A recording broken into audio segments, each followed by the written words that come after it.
Anyone that's attended BYU or has thought about attending BYU has heard all about the stereotype of, going down freshman year, enjoying your time in Helaman Halls, having fun, meeting new friends, then maybe sophomore year meeting a gorgeous return missionary, and then getting engaged and getting married in the Salt Lake Temple, which is great, but that's not how it ends up for everybody, myself included. I had a happy ending. It just went out a little bit differently than that. I am Canadian, and I always wanted to end up living back at home. And by coming down to BYU, I was pretty certain that I would maybe meet an American, which is not a bad thing at all, but I just wanted to be close to family and to home. That's just where my heart is, and that's where it will always be. As I continued to attend school, I went on dates with guys, and I enjoyed my time, and I was also lucky to have family that was going to BYU as well.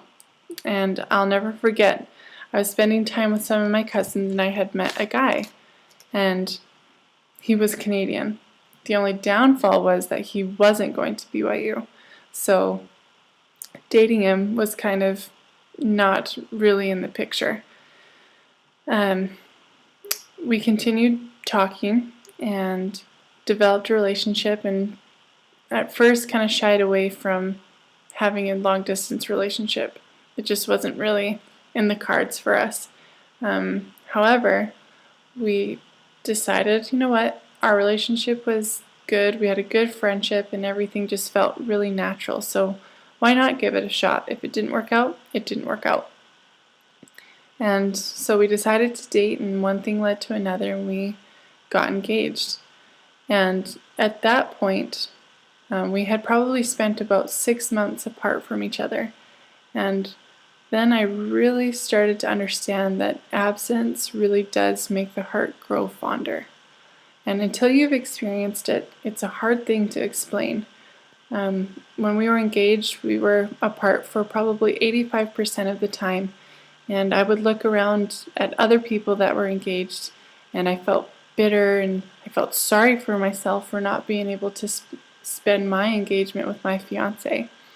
But when he would come down to visit, or when I would go visit him, it was an overwhelming feeling of love.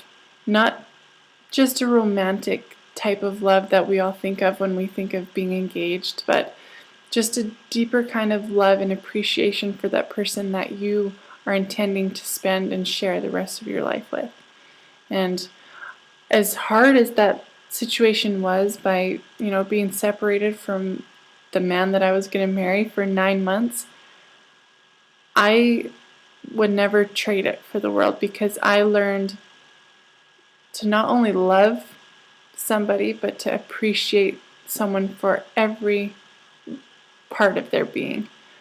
In that time, we learned how to communicate on many different levels. And I can't say that we would have that experience had we been together the entire time.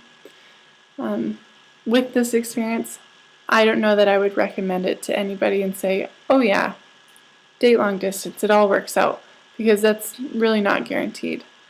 I believe that it worked out for us because we were on the same page and we wanted it to work for the right reasons.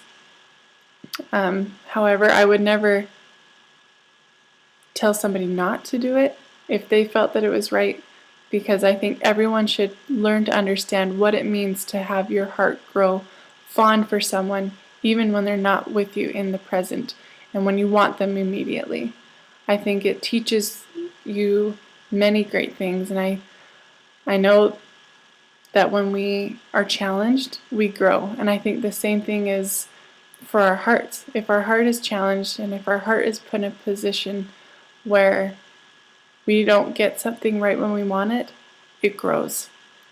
And I am blessed to have that experience. And I think that everyone at some point should experience it in their own way.